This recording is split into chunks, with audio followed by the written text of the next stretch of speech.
Hello दोस्तों, तो जैसा कि अब तक की कहानी में हम लोगों ने देख लिया था कि एक्सल्टेड सेलेस्टियल माउंटेन से 3 ट्रेजर्स बाहर आने वाले थे, जिसमें से first exalted celestial God treasure तो असुरा गॉड ने ले लिया था, जबकि सेकंड एक्सल्टेड सेलेस्टियल ट्रेजर जिसे माइटी अर्थ सील के नाम से जाना जाता है वो मिल जाता है मास्टर जियांगलिन को, जिस ट्रेजर को सब लोग उनसे छीनना चाहते हैं, लेकिन कैसे तैसे वो किन्यू की मदद से वापस मिस्ट्री सिटी पहुंच जाते हैं। फिर दूसरी तरफ असुरा गॉड किंग और 8 सीक्रेट एम्परर यहीं पर रुकने वाले नहीं थे, बल्कि वो सारे के सारे मिस्ट्री सिटी के बाहर आ गए, जहां वो मास्टर जियांगलिन को धमकाने लगे कि वो माइटी अर्थ सील हमारे हवाले कर दो वरना हम तुम्हारी पूरी मिस्ट्री सिटी को खत्म कर देंगे। जो सुनकर किन्यू को काफी गुस्सा आ गया था। वो मास्टर जियांगलिन से कहता है कि आप माइटी अर्थ सील के अंदर मौजूद टाइम लॉ को मास्टर करने की कोशिश करें, जिसके लिए वो मास्टर जियांगलिन को अपने ही यूनिवर्स के एक स्पेस में बेच देता है, जहाँ पर टाइम काफी जरा तेजी से गुजर रहा था, जबकि बाहर की तरफ किन्यू आकर उन सारे के सारे गॉड किंग से अकेले फाइट करने लगा। यहाँ पर फाइट के दौरान हम देखते हैं कि किन्यू ने जाउरन को भी जान से मार डाला। धीरे धीरे ये फाइट चल रही थी। मास्टर जियांगलिन भी गॉड किंग के सेकंड स्टेप में इंटर कर गए थे, यानी कि अब वो टाइम स्टॉप स्पेल टेक्निक का इस्तेमाल कर सकते हैं। इसलिए वो बाहर आकर किन्यू की मदद करते हुए टाइम फ्रीज टेक्निक का इस्तेमाल करके कई सारे गॉड किंग्स को जान से मारने लगे, जबकि किन्यू ने सबसे ज्यादा खतरनाक यानी कि असुरा गॉड किंग और ब्लड सी क्वीन को अपने ही यूनिवर्स में कैद कर लिया था, क्योंकि सिर्फ वही दोनों है जिन पर मास्टर जियांगलिन का टाइम फ्रीज काम नहीं करता था। यहाँ पर हम देखते हैं कि बाहर की तरफ मास्टर जियांगलिन अकेले ही 8 सीक्रेट एम्परर और कई सारे गॉड किंग्स का सामना कर रहे थे, जहाँ पर उन सीक्रेट एम्परर्स के फैमिली मेंबर्स को मास्टर जियांगलिन ने जान से मार डाला था। फिर धीरे धीरे करके मास्टर जियांगलिन भी काफी ज्यादा कमजोर हो गए थे। आखिरी स्लैश अटैक्स तो ऐसे दिखाई दे रहे थे जैसे कि मास्टर जियांगलिन यहीं पर मारे जाने वाले हैं।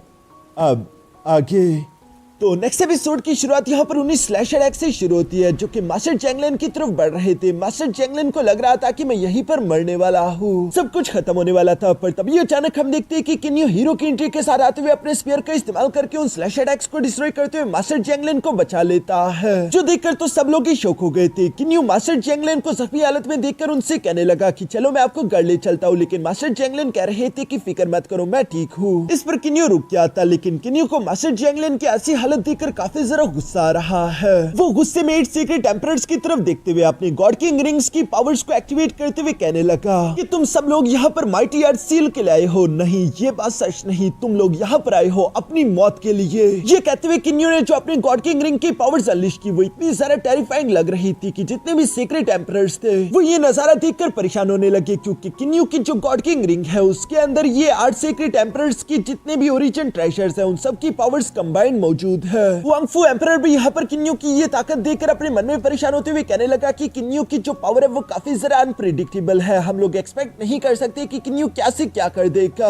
अगर ऐसे ही चलता रहा तो वो पूरे के पूरे हमारे हुआंगफू ब्लड लाइन को ही खत्म कर सकता है। इसलिए वो ऊंची आवाज में कहता है कि किन्यू क्यों ना हम इस मैच को यहीं पर ड्रा कर दे। जो बात सुनकर तो बाकी के सीक्रेट एम्परर्स काफी जरा शौक हो गए थे। हुआंगफू एम्परर कह रहा था कि हम तुम्हें ये माइटी अर्थ सील देने के लिए तैयार है, लेकिन तुम लोगों को वादा करना होगा कि तुम लोग कॉम्पिटिशन से बाहर हो जाओगे और माइटी पीपल सील के लिए तुम लोग कम्पीट नहीं करोगे, जो थर्ड और आखिरी सील है। ये सुनकर किन्यू अभी भी गुस्से में कह रहा था कि क्या तुम मुझे धमकाना चाहते हो, इन फजूल बातों का कोई मतलब नहीं बनता, चलो आओ और मुझसे लड़ो। किन्यू तो अभी भी लड़ने के लिए पूरी तरीके से तैयार था, लेकिन पीछे से मास्टर जियांगलिन जवाब देते हुए कहते हैं कि मैं एग्री करता हूँ। मास्टर जियांगलिन की ये बात सुनकर तो किन्यू भी शॉक हो गया था। वो अपनी पावर्स डीएक्टिवेट करके मास्टर जियांगलिन की तरफ देखता है, जहाँ पर मास्टर जियांगलिन कह रहे थे कि इस कंपटीशन की वजह से बहुत सारा खून बह चुका है, मैं और सारा खून खराबा नहीं करना चाहता। इसलिए वो शपथ लेते हुए कहते हैं कि मैं वादा करता हूँ कि मैं माइटी पीपल सील के लिए कम्पीट नहीं करूंगा, और अगर मैं अपनी शपथ को तोड़ दूं तो मेरी फिजिकल बॉडी और मेरी सोल डिस्ट्रॉय हो जाए। लेकिन साथ ही मैं ये शपथ भी लेता हूँ कि अगर इसके बाद मिस्ट्री सिटी पर किसी ने भी हमला करने की कोशिश की तो बाद में मुझे रूथलेस मत कहना,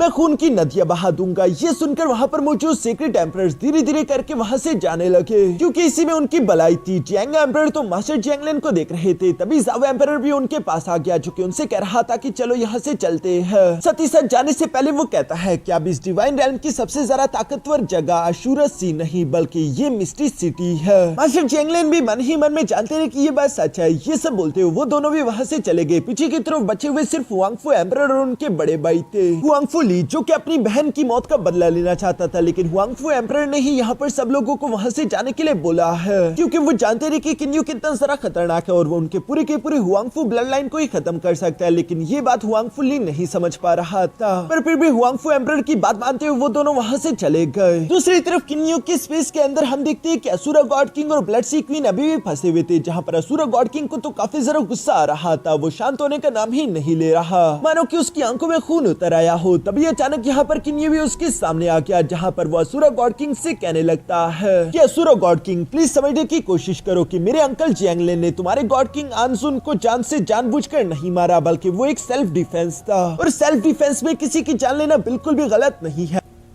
मगर ये सुनकर तो असुरा गॉड किंग जोर जोर से इवल्स की तरह हंसने लगा, जहां वो कह रहा था कि तुम्हें लगता है कि इसमें कुछ गलत नहीं है। बेशक किन्यू ये बात सच है कि तुम काफी जरा ताकतवर हो, मैं भी इस बात को मानता हूँ, लेकिन ज़ियाओएन की मौत का जो बदला है वो मैं हर हाल में लेकर रहूंगा। मैं उसकी मौत को भूलने नहीं वाला। किन्यू भी ये सब सुनकर एक लंबी सांस लेते हुए समझ गया था कि असुरा गॉड किंग को समझाया नहीं जा सकता, इसलिए वो उसे रिलीज करते हुए कहता है कि अच्छा ठीक है, तुम जब भी आओगे मैं यहाँ पर तुम्हारा इंतजार करूंगा। असुरा गॉड किंग चूंकि आजाद हो चुका था, इसलिए वो फौरन से टेलीपोर्ट करते हुए वहां से चला गया। पीछे की तरफ ब्लड सी क्वीन बची हुई थी, जो कि किन्यू से सवाल करते हुए पूछ रही थी कि किन्यू क्या तुम वाकई में माइटी पीपल शील्ड के लिए अब कम्पीट नहीं करोगे। इस पर किन्यू जवाब देते हुए कहता है कि हाँ ये बात सच है, अब मेरे उस कॉम्पिटिशन से कोई लेना देना नहीं, लेकिन वैसे मैं सोच रहा हूँ कि उस दिन जब मेरे साथ हाउफी था और हम दोनों तुम्हारे ब्लड सी के अंदर मौजूद थे, तब अचानक से तुम्हारा एटीट्यूड हमारी तरफ चेंज हो गया, तुमने हमें जाने दिया। लेकिन वहाँ पर हुआ क्या था, यानी कि वो उस टाइम की सारी सच्चाई जानना चाहता था। लेकिन ब्लड सी क्वीन यहाँ पर किन्यू से कहती है कि अगर तुम सच्चाई जानना चाहते हो तो उसके लिए तुम्हें मेरी मदद करनी होगी माइटी पीपल सील को हासिल करने में। जो सुनकर किन्यू जवाब देते हुए कहता है फिर भूल जाओ कि मैंने कभी ये सवाल भी किया था। ये सब कहते हुए किन्यू वहाँ से चला जाता है। पीछे की तरफ ब्लड सी क्वीन मुस्कुराते हुए कह रही थी कि इंटरेस्टिंग। इसके बाद सीन शिफ्ट होकर मिस्ट्री सिटी के अंदर आ गया, जहाँ पर किन्यू का बेटा, किन्यू की वाइफ और उसके दोस्त यहाँ पर किन्यू और मास्टर जियांगलिन को सही सलामत देखकर काफी जरा खुश हो गए थे। किन्यू बताता है कि ये तो वक्त रहते ही मास्टर जियांगलिन ने टाइम स्टॉप को सीख लिया, इसी वजह से हम उन सबको हरा पाए, वरना उन्हें यहाँ से पीछे भेजना काफी जरा मुश्किल हो जाता है। इस पर मास्टर जियांगलिन जवाब देते हुए कहते हैं कि third exalted celestial God treasure जल्दी अपीयर हो जाएगा। उसके बाद मुझे लगता है कि सीक्रेट एम्परर दोबारा हमारी मिस्ट्री सिटी पर हमला करेंगे, इसलिए तब तक सेबल और हाउफी तुम दोनों को भी अपना लेवल ब्रेक थ्रू करके गॉड किंग लेवल पर पहुंचना होगा, ताकि तुम दोनों भी किन्यू की मदद कर सको। ये सुनकर वो दोनों ही कल्टिवेशन करके अपना लेवल ब्रेक थ्रू करने के लिए तैयार हो गए थे, जहाँ पर सेबल बताने लगा कि जब मास्टर जियांगलिन अपने टाइम लाकर इस्तेमाल करते हुए time stop spell technique use कर रहे थे, तो मुझे भी थोड़ी बहुत इंसाइट्स मिली और मुझे लगता है कि सेक्लूशन में जाने के बाद इस बार मैं जरूर अपना लेवल ब्रेक थ्रू कर लूंगा। इस पर मास्टर जियांगलिन जवाब देते हुए कहते हैं कि हाँ, जो तुम्हारी लाइट स्पीयर पाथ टेक्निक है वो टाइम लास्ट से ही निकली हुई है, जिसका मतलब कि मुझे पूरे यकीन है कि इस बार तुम गॉड किंग लेवल में पहुंच जाओगे। सेबल को खुद पर पूरा यकीन था। इसके बाद हम देखते हैं कि सेबल, हाउफी और मास्टर जियांगलिन तीनों ही वहां से सेक्लूशन के लिए रवाना हो गए। पीछे की तरफ किन्यू मिस जियांगली और अपने बेटे किन शुआंग के साथ रह गया था, जहाँ पर किन्यू अपनी वाइफ के माथे को चूमते हुए कहने लगा कि मुझे लगता है कि मेरे यूनिवर्स का सेकंड लेयर ऑलमोस्ट कंप्लीट हो चुका है, इसलिए मुझे भी सेक्लूशन में जाना होगा। किन्यू के जो यूनिवर्स है उसमें पहले लेयर से बना था मॉर्टल रेल्म और दूसरी लेयर से बना है इमॉर्टल, डेविल और डीमन रेल्म, जो कि अब ऑलमोस्ट कंप्लीट हो चुका है। और इसके बाद किन्यू को अपने यूनिवर्स की तीसरी और आखिरी लेयर बनानी होगी, जिसे डिवाइन रेल्म कहते हैं। लेकिन जाने से पहले अचानक किन शुआंग यहाँ पर किन्यू के पैरों के साथ चिपकते हुए जोर जोर से रोने लगा। ये देखकर किन्यू काफी जरा हैरान हो गया था। इस पर मिस जियांगली किन्यू को बताती है कि जब तुम बाहर फाइट कर रहे थे तो किन शुआंग काफी जरा डर चुका था। किन शुआंग जवाब देते हुए कहता है कि मेरे फादर और मेरे ग्रैंडपा अपनी मौत की लड़ाई लड़ रहे थे, अब दोनों को इतनी बुरी हालत में देखकर भी मैं कुछ नहीं कर पाया। मैं अपने बड़े भाई की जितना ताकतवर नहीं हूँ और कमजोर होने पर उससे बहुत ज्यादा अफसोस हो रहा था कि वो अपने फादर की किसी काम नहीं आ सकता। किन्यू तो उसे समझाने की कोशिश करते हुए कहता है कि बेटा परेशान मत हो, मैं हमेशा तुम्हें प्रोटेक्ट करूंगा। लेकिन किन शुआंग को ये नहीं चाहिए था। वो रोते वहाँ से फौरन भाग के चला जाता है, जिसके पीछे पीछे मिस जियांगली भी चलेगी। दूसरी तरफ किन्यू ये सब देखते हुए अपने मन में कह रहा था कि किन शुआंग का टैलेंट वाकई में एवरेज है, लेकिन मैं समझ नहीं पा रहा कि आखिर मैं इसे कैसे हैंडल करूं। इसके बाद किन्यू सेक्लूशन के लिए अपने ही यूनिवर्स में कल्टिवेशन करने के लिए आ जाता है, जहां चूंकि सेकंड लेयर कंप्लीट हो चुकी थी, इसलिए किन्यू अभी यूनिवर्स के थर्ड लेयर को बना रहा था। और थर्ड लेयर में हम देखते हैं कि कई सारे प्लैनेट्स बन चुके हैं। किन्यू यहाँ पर कल्टिवेशन करते अपने यूनिवर्स की तीनों लेयर्स को तो बना लेता है, लेकिन उसे अब ये बात समझ नहीं आ रही थी कि आखिर वो इन तीनों लेयर्स को मर्ज कैसे करे।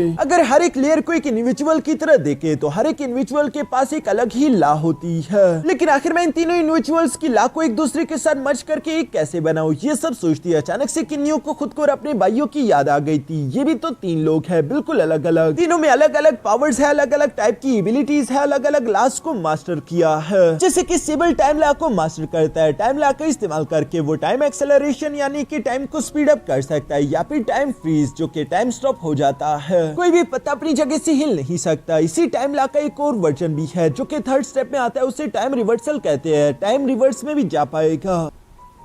और दूसरी तरफ किन्नियो के पास स्पेस लॉ की पावर है, यानी कि वो यहाँ की स्पेस को मैनिपुलेट कर सकता है, जैसे चाहे उससे वैसा बना सकता है। जो सब सोचती है अचानक से किन्नियो को अंडरस्टैंडिंग मिल चुकी थी और वो अपने लेयर्स की तरफ देखते हुए कहने लगा कि बेशक ये तीनों लेयर एक दूसरे से अलग अलग है। शुरू में देखकर यही लगता है कि इन लेयर्स का एक दूसरे से कोई ताल्लुक नहीं, लेकिन असल में ये एक दूसरे को कॉम्प्लीमेंट करके और ज्यादा सपोर्ट करते हुए ताकतवर बनाते हैं, बिल्कुल मेरे हाफी और सेबल की तरह, जहाँ हम तीनों एक दूसरे को सपोर्ट करते हुए, एक दूसरे की मदद करते हुए एक दूसरे को और ज्यादा ताकतवर बनाते हैं। मुझे भी इन तीनों लेयर्स में कोई कॉमन ग्राउंड ढूंढना होगा जो कि तीनों लेयर में एक जैसा हो, और उसी का इस्तेमाल करके मैं इन तीनों लेयर्स को मर्ज कर सकता हूँ। जो कहते हुए किन्नियो बिल्कुल ऐसे ही करने लगा, लेकिन किन्नियो का जो यूनिवर्स है इसका 3rd लेयर यानी कि डिवाइन रेल्म, ये अभी अभी बना है, ये अपने परफेक्शन तक नहीं पहुंचा। एक बार किन्नियो का जब ये डिवाइन रेल्म भी अपने परफेक्शन तक पहुंच जाए तब किन्नियो का यूनिवर्स पूरी तरीके से कंप्लीट हो जाएगा। पर यहाँ पर किन्नियो को अपने ही यूनिवर्स की टाइम पावर की वजह से टाइम स्टॉप की अंडरस्टैंडिंग हो जाती है, यानी कि वो अब टाइम स्टॉप स्पेल टेक्निक का इस्तेमाल कर पा रहा था, बिल्कुल मास्टर जैंगलिन की तरह। लेकिन किन्नियो ने चूंकि ये टाइम स्टॉप स्पेल टेक्निक अपने ही यूनिवर्स के टाइम लॉ से सीखी है, तो वो यही सोच रहा था कि मेरे और मास्टर जैंगलिन के टाइम स्टॉप में आखिर क्या ही डिफरेंस होगा। किन्नियो ये सोचते हुए अपने यूनिवर्स से बाहर की तरफ रवाना हो गया। दूसरी तरफ हम देखते हैं कि सीन शिफ्ट होकर सेबल पर आ गया, जहाँ पर साइकोल्यूशन में कल्टिवेशन करते हुए आखिरकार सेबल का लेवल ब्रेक थ्रू हो जाता है और वो भी गॉड किंग लेवल में पहुंच चुका था, जो देखकर किन्नियो और हाफी तो अपने भाई के लिए काफी ज्यादा खुश थे, क्योंकि इससे मिस्टी सिटी को एक और गॉड किंग कल्टिवेटर मिल चुका था। पर यहाँ पर इन लोगों की जब ये खुशी चली रही थी तभी अचानक इन्हें जानने को मिला कि एक और बंदा भी गॉड किंग लेवल में इंटर कर चुका है, क्योंकि आसमान में पर्पल कलर की गॉड किंग एनर्जी चमक रही थी। सिर्फ एक ही दिन में 2 गॉड किंग्स पैदा हुए, ये काफी ज्यादा रेयर था, इसलिए किन्नियो पूरे डिवाइन रेल्म को स्कैन करता है और किन्नियो को जानने को मिला कि ये एनर्जी थंडर पनिशमेंट सिटी से आ रही है। इनका पुराना दुश्मन जाओ जियान जो कि साइकोल्यूशन में चला गया था, वो अपना लेवल ब्रेक थ्रू करके आखिरकार एक गॉड किंग लेवल कल्टिवेटर बनकर साइकोल्यूशन से बाहर आ चुका है। यह जाओ एम्परर भी अपने बेटे जाओ जियान को गॉड किंग लेवल में पहुंचता हुआ देखकर काफी ज्यादा खुश हो गया था, जहां दूसरी तरफ हम देखते हैं कि जाओ जियान चूंकि साइकोल्यूशन में था इसलिए बाहर क्या कुछ हुआ उसे कुछ भी मालूम नहीं, बल्कि उल्टा वो तो सोच रहा था कि अब किन्नियो की खैर नहीं, इसलिए वो नीचे की तरफ आते हुए अपने फादर से कहने लगा कि जल्दी से 2nd अंकल, 3rd अंकल और कजन को बुला लो, हम लोग किन्नियो का शिकार करने के लिए जाएंगे। जिस पर तो जाओ एम्परर मुंह लटकाते हुए जवाब देकर कहते हैं कि जाओ जियान अब बस थंडर पनिशमेंट सिटी में से तुम और मैं ही गॉड किंग बचे हैं, बाकी सबको किन्नियो ने चांस से मार डाला। ये सुनकर तो जाओ जियान के पैरों तले जमीन ही खिसक गई थी, उसे यकीन नहीं आ रहा था। वो शौक होते हुए कहता है कि ऐसा नहीं हो सकता, ये इम्पॉसिबल है, आप तो अच्छे से जानते हैं कि पूरे डिवाइन रेल्म में मेरे 3rd अंकल की स्ट्रेंथ को सब लोग मानते थे, तो आखिर ऐसा कैसे हो सकता है कि किन्नियो उन्हें चांस से मार सके। जिस पर जावा एम्परर जवाब देते हुए कहता है कि लो तुम खुद ही देख लो। ये कहने के बाद जावा एम्परर अपनी ही मेमोरीज यहाँ पर जाओ जियान को दिखाने लगा, जिसमें कैसे किन्नियो ने उसके अंकल्स और उसके कजन को जान से मार डाला है। यहाँ पर जावा एम्परर बता रहे थे कि अब किन्नियो काफी ज्यादा ताकतवर हो चुका है, इवन कि वो असुरा गॉड किंग से भी ज्यादा खतरनाक है, और अब हम दोनों उसके सामने कुछ भी नहीं, सिर्फ हम दोनों उसका कुछ नहीं बिगाड़ पाएंगे। ये सुनकर तो जाओ जियान नीचे की तरफ गिरते हुए कहता है कि ऐसा नहीं हो सकता, ये नहीं हो सकता,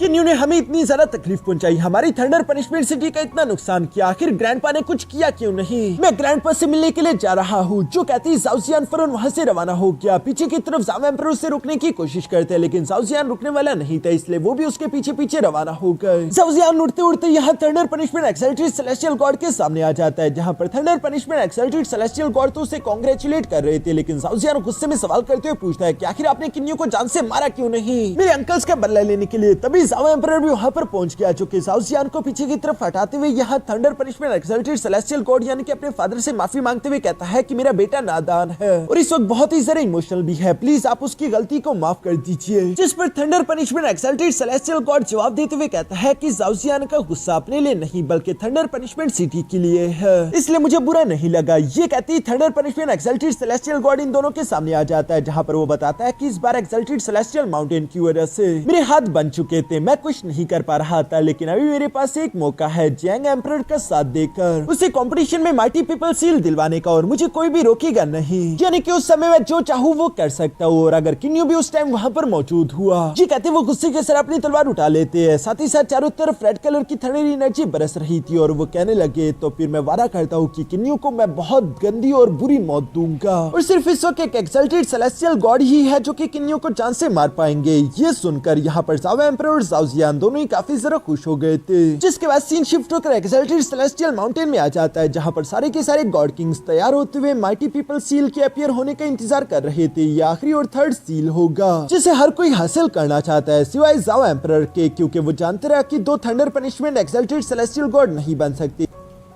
इसलिए वो जियांग एम्परर का साथ देने के लिए ये उसके लिए माइटी पीपल सील हासिल करेंगे, ताकि फ्यूचर में जब वो एक्सल्टेड सेलेस्टियल गॉड बन जाए तो वो इनका हमेशा साथ दे। यहाँ पर हम देखते हैं कि किन्यू और उसके साथी भी दूर से ये सब देख रहे थे, जहाँ पर किन्यू कह रहा था कि तीसरा माइटी पीपल सील जल्दी अपेयर हो जाएगा। मास्टर यी फेंग और मिस जू क्यूलिन, क्या आप दोनों कंपटीशन में हिस्सा नहीं लेने वाले? जिस पर मास्टर यी फेंग जवाब देते हुए कहता है कि मास्टर जियांग लिन ने चूंकि विड्रा कर लिया, मैं भी इस कंपटीशन में इंटरेस्टेड नहीं हूँ। जिस पर मिस जू क्यूलिन जवाब देते हुए कहती है कि पिछली फाइट की वजह से मुझे बहुत सारे गॉड किंग्स का ब्लड और उनकी सोल्स मिल गई, जो कि मेरे डेथ रेल्म को नरिश करने के लिए काफी है, इसलिए मुझे अब इस कंपटीशन की जरूरत नहीं। ये सुनकर किन्यू मुस्कुराने लगा। दूसरी तरफ सेबल कहता है कि सारे के सारे गॉड किंग यहाँ पर काफी जरा चौकन्ने बैठे हुए हैं, लेकिन जियांग फान को देखकर ऐसा लग नहीं रहा जैसे कि उससे माइटी पीपल सील को हासिल करने की कोई भी जल्दबाजी हो। जिस पर किन्यू जियांग एम्परर, ज़ाओ एम्परर और ज़ाओ जियान की तरफ देखते हुए कहता है कि हाँ, उल्टा वो लोग काफी जरा कॉन्फिडेंट दिखाई दे रहे हैं। मास्टर जियांग लिन भी ये बातें सुनकर आगे की तरफ आते हुए किन्यू से कहने लगा कि किन्यू, मेरी एक थ्योरी है, मुझे लगता है कि जो तीसरा यानी कि माइटी पीपल सील है, उसकी ओनरशिप इस कंपटीशन के शुरू होने से पहले ही डिटरमाइन कर दी गई थी कि ये किसे मिलेगा।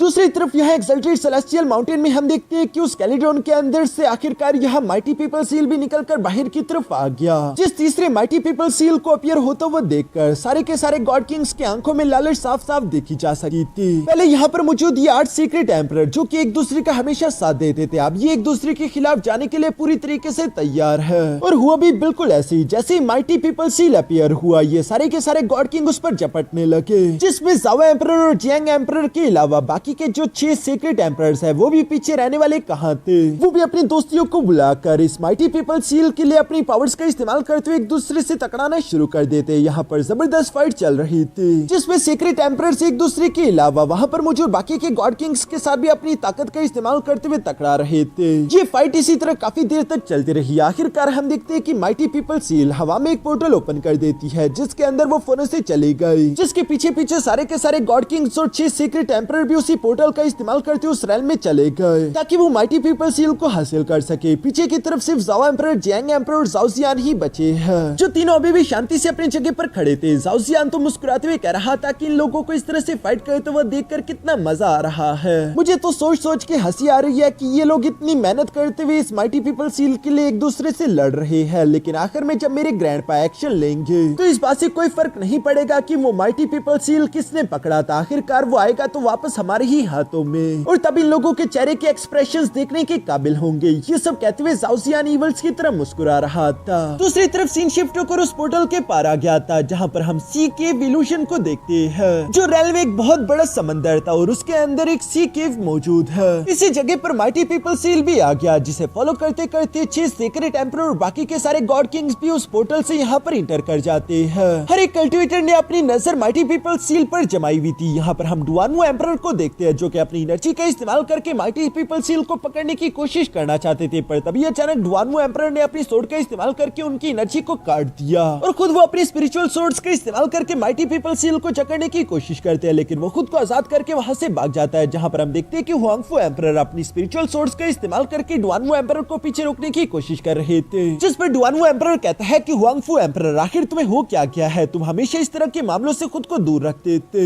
लेकिन आज तुम्हारी लालच इतनी ज्यादा कैसे बढ़ गई कि तुम मेरा भी रास्ता रोक रहे हो। दूसरी तरफ हम देखते हैं कि हुआंगफू एम्परर यहाँ ये सब सिर्फ डुआनवू एम्परर के साथ नहीं बल्कि वहाँ पर मौजूद बाकी के गॉड किंग्स के साथ भी कर रहा था। वो उन्हें रोकने की कोशिश कर रहा है ताकि माइटी पीपल सील किसी भी हाल में उसे मिले, और इसकी वजह असल में यही थी कि वो मास्टर जैंगलन से अपनी बहन की मौत का बदला लेना चाहता है। सिर्फ एक्सल्टेड सेलेस्टियल गॉड बनकर ही वो अपना बदला पूरा कर पाएगा, और इसलिए हम देखते हैं कि वो यहाँ पर अपनी पावर्स का इस्तेमाल करके एक बहुत बड़ी डिवाइन सोर्ड क्रिएट कर चुका था, जिसका इस्तेमाल करके वो सारे गॉड किंग्स पर हमला कर देता है। इस अटैक से वो बेशक सारे गॉड किंग्स को तो पीछे की तरफ हिट करके धकेल चुका था, लेकिन डुआनवू एम्परर बच गया था, और वो भी अपने स्पिरिचुअल सोर्स को बनाकर यहाँ हुआंगफू एम्परर पर हमला करने की कोशिश करता है। अब इन दोनों को समझ आ गया था कि हमारे टकराव के बगैर ये मामला सुलझ नहीं सकता, इसलिए डुआनवू एम्परर अपने स्पीयर को बाहर निकाल लेता है, जबकि दूसरी तरफ हुआंगफू एम्परर अपने स्पिरिचुअल सोर्स का इस्तेमाल कर रहा था। लेकिन माइटी पीपल सील को भी तो पकड़ना है, इसलिए डुआनवू एम्परर यहाँ पर टांग एम्परर्स और साथ ही साथ मू एम्परर से कहने लगा कि तुम दोनों जाओ और मेरी तरफ से माइटी पीपल सील को पकड़ने की कोशिश करो, जबकि हुआंगफू एम्परर यहाँ पर पुटाई एम्परर का दोस्त है, इसलिए वो उससे कहता है कि पुटाई एम्परर मेरी तरफ से माइटी पीपल सील को तुम पकड़ो। जो सुनकर ये तीनों ही माइटी पीपल सील के पीछे रवाना हो गए थे, लेकिन हम देखते हैं कि माइटी पीपल सील उस सी कीव के अंदर चला गया, जिस कीव के अंदर से कुछ चमगादड़ तेजी के साथ बाहर की तरफ आ गए थे, और ये सारे के सारे गॉड किंग उन चमगादड़ों की वजह से रुक गए। एक बात तो साफ थी कि यकीनन इस सी कीव के अंदर कोई बहुत बड़ा खतरा मौजूद है, लेकिन यहाँ पर इसी सीन के साथ हमारा ये एपिसोड यहीं पर खत्म हो जाता है। और दोस्तों इसका नेक्स्ट एपिसोड भी 3-4 घंटों में इसी चैनल पर अपलोड हो जाएगा।